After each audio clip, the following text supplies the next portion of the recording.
नमस्कार मित्रांनो, आयुर्वेद शास्त्रामध्ये कायम निरोगी राहण्यासाठी ऋतू बदल म्हणजेच ऋतू वातावरणामध्ये बदल झाला की त्या बदललेल्या वातावरणाचा आपल्या शरीराला त्रास होऊ नये म्हणून आपल्या आहारामध्ये काही विशिष्ट बदल करणं गरजेचं असतं। जसं की आता हिवाळा म्हणजेच हेमंत आणि शिशिर ऋतू, बाहेरची हवा ही प्रचंड थंड आणि कोरडी झालेली असते, त्यामुळेच आपल्या शरीरातील वात आणि कफदोष वाढत असतात। परिणामतः स्नायूंची आणि सांध्यांची दुखणी वाढतात, ते आखडतात, मसल क्रॅम्प्स होतात, बधिरपणा येतो, आतड्यांना कोरडेपणा आल्यामुळे पोट नीट साफ होत नाही, मलाचे खडे तयार होतात, सर्दी, कफ, सायनस, नाक ब्लॉक होणं अशा तक्रारी होत असतात। त्वचा आणि केसांना देखील कोरडेपणा येतो, त्यामुळे ते निस्तेज दिसतात। तर या सर्व तक्रारींपासून दूर राहण्यासाठी आणि हिवाळ्यामध्ये भूकही प्रचंड लागते, त्यामुळे वजन वाढण्यापासून वाचण्यासाठी तसेच इम्युनिटी स्ट्रॉंग ठेवण्यासाठी अगदी लहानांपासून ते मोठ्यांपर्यंत घरातील सर्वच व्यक्तींनी आवर्जून घ्यावेत असे 6 पदार्थ जे आपल्या घरात सहज उपलब्ध असतात। ते कोणते आणि कसे खायचे याची सविस्तर माहिती आपण आजच्या या व्हिडिओमध्ये जाणून घेणार आहोत, म्हणून व्हिडिओ अगदी शेवटपर्यंत नक्की पहा, कुठेही स्किप करू नका, जेणेकरून 100% तुम्हाला या माहितीचा फायदा होईल। आणि हो, एक छोटीशी विनंती, चॅनलवर जर नवीन आला असाल आणि अजूनही सबस्क्राईब केलेलं नसेल तर लगेच सबस्क्राईब करून ठेवा, त्यामुळे अगदी मोफतपणे आमच्या अशाच नवनवीन आरोग्यविषयक व्हिडिओंचे अपडेट्स त्वरित तुमच्यापर्यंत पोहोचतील। हिवाळ्यामध्ये वातदोष वाढलेला असतो, जो की वृक्ष आणि कोरड्या गुणाचा असतो। त्याला बॅलन्स करण्यासाठी स्निग्ध गुणाचे पदार्थ आणि कफ दोष जो की थंड गुणाचा असतो, त्याला बॅलन्स करण्यासाठी उष्ण गुणाचे पदार्थ घेणं आवश्यक असतं। सगळ्यात पहिलं आणि महत्त्वाचं म्हणजे तेल। तुम्हाला ऐकून आश्चर्य वाटेल, कारण डॉक्टर नेहमी सांगतात तेल कमी खा, पण काही लोक कोलेस्ट्रॉल आणि वजन वाढतं म्हणून तेल, तूप पूर्णपणे बंद करतात।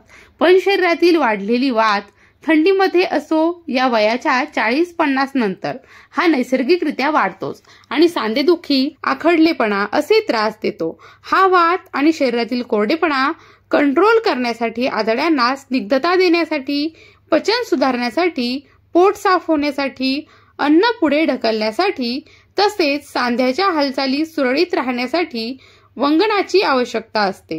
हे वंगण मिळतं आहारातील तेलापासून आणि तुपापासून, म्हणून थंडीमध्ये आवर्जून तेल घेणं आवश्यक असतं।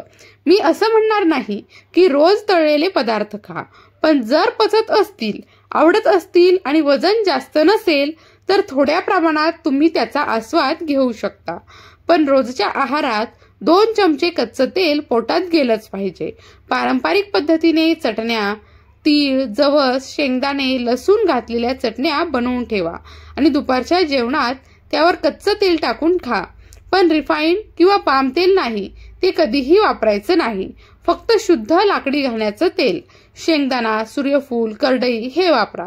रिफाईंड तेलामुळे कोलेस्ट्रॉल वाढून नसांमध्ये ब्लॉकेज, हार्ट अटॅक आणि कॅन्सरचा धोका हा वाढत असतो। घाण्याचं तेल नसेल तर फिल्टर्ड तेल वापरलं तरी चालेल। दुसरं आहे तूप, देशी गाईचं किंवा घरचं विरजण टाकून बनवलेलं साजूक तूप, त्यामुळे वजन वा कोलेस्ट्रॉल वाढत नाही। हिवाळ्यामध्ये रोज 1-2 चमचे तूप आरोग्यासाठी, सौंदर्यासाठी संजीवनी सारखं आहे। पोळी, भात, लाडू, दुधामध्ये कशाही प्रकारे ते घेतलं तरी चालतं। रात्री झोपताना 1 कप गरम दूध प्लस 1 चमचा तूप प्लस पाव चमचा सुंठ पावडर घेतल्यास सकाळी पोट साफ होण्यास मदत होते। तिसरं म्हणजे तेल निघणाऱ्या बिया। या बिया स्निग्ध आणि उष्ण या दोन्ही गुणांच्या आहेत। त्यामध्ये मग तीळ, जवस, शेंगदाणे, बदाम, सूर्यफुलाच्या बिया, यामध्ये विशेषतः तीळ ज्यामध्ये कॅल्शियम भरपूर असतं, तसेच वात कमी करण्यासाठी, हाडांची झीज भरून काढण्यासाठी आणि केसांच्या वाढीसाठी सुद्धा हा अतिशय उपयुक्त आहे।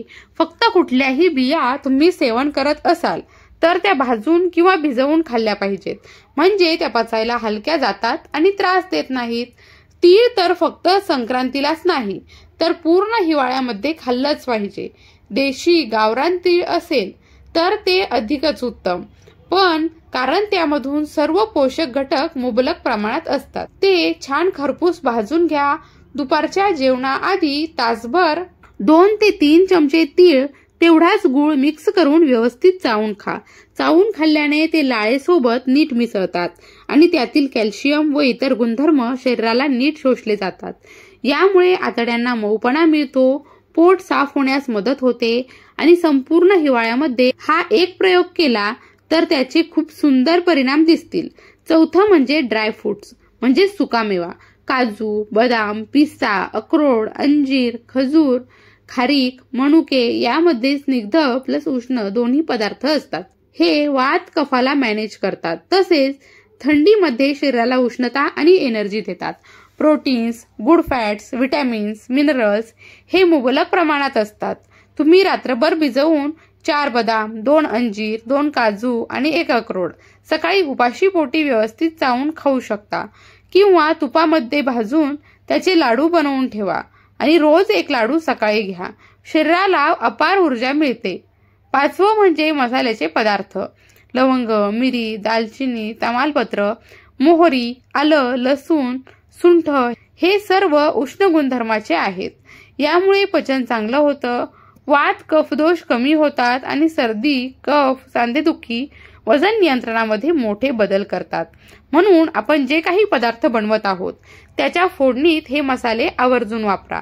6वं आणि शेवटचं बाजरी.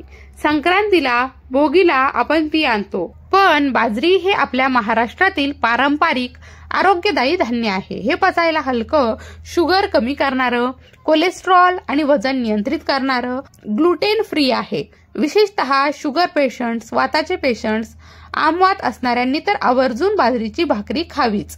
फक्त बाजरी कोरडी असते म्हणून भाकरी करताना थोडासा लसूण कुटून, भरपूर तीळ घालून, वरून तूप किंवा आमवात पेशंटसाठी एरंडिल तेल असा वापर करावा. दही सुद्धा उष्ण गुणाचं आहे. थंडीमध्ये दुपारच्या वेळी रोज 1 ते 2 चमचे दही घ्या. तसंच आवळा ज्यामध्ये व्हिटॅमिन सी भरपूर असतं. त्वचा, केस, इम्युनिटीसाठी अतिशय उपयुक्त आहे. च्यवनप्राशही सकाळी उपाशीपोटी घेऊ शकता. हिवाळ्यात मिळणाऱ्या पालेभाज्या, मेथी, करडई, गाजर, बीट, संत्रा, इतर सर्व फळभाज्या तसेच पालेभाज्या या नक्कीच आहारामध्ये समाविष्ट करा. यामुळे पूर्ण थंडी अगदी हेल्दी जाईल आणि आरोग्यही पुढे चांगलं राहील. आजची माहिती आवडली असेल तर जवळच्या मित्र, नातेवाईकांना नक्की शेअर करा. कारण सर्वांना कुठल्याही औषधाविना कायम निरोगी आयुष्य जगता यावं हाच आमचा प्रयत्न असतो. आणि अजून असे आरोग्यविषयक व्हिडिओ पाहायला आवडत असतील तर आपल्या YouTube चॅनलला सबस्क्राईब करून घ्या. भेटूयात नवीन माहितीसह, नवीन अपडेटसह. तोपर्यंत स्वतःची काळजी घ्या. स्मित करत राहा. धन्यवाद.